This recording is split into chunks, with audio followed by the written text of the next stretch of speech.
May mga empleyado na mula sa Pogo ang nawalan ng trabaho kasunod ng ban. Hirap daw sila makahanap ng trabaho na tatapat sa kanilang dating kinikita.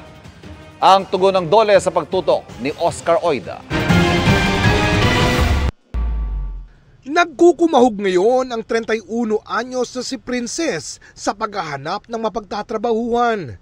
Nagsara na kasi ang Pogo Company kung saan siya dati nagtatrabaho bilang online casino dealer.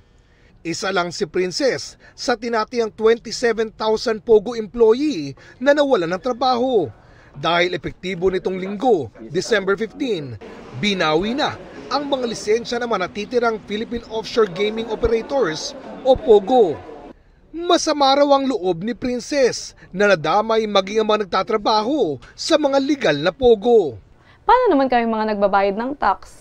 Di ba? May ambag rin naman kami dito sa lipunan. Compare sa ibang trabaho na pinasukan, doon sobrang alaga, libre pagkain, libre lahat. Ultimo yung transportation mo papunta sa trabaho, libre po. Tapos pagdating po sa salary, mas mataas talaga. Matatanda ang pinaban ni Pangulong Marcos ang lahat ng Pogo sa bansa.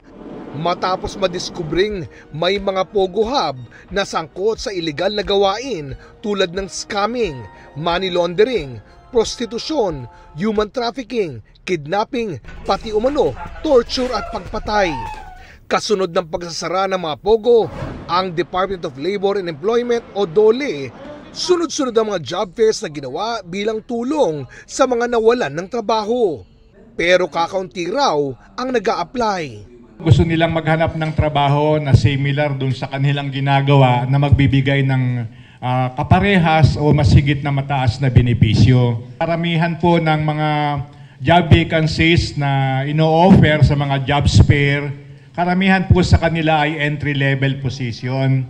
Kaya ang DOLE naghahanap ng iba pang oportunidad para sa mga nawalan ng trabaho. Hindi raw limitado sa mga nagtatrabaho sa mga lehitimong Pogo ang kanilang tulong. Sisiguraduhin po namin na tutulungan namin yung mga lalapit sa DOLE, yung mga hindi lalapit, kami po ay magre-reach out. Para sa GMA Integrated News, Oscar Oida, nakatutok, 24 oras.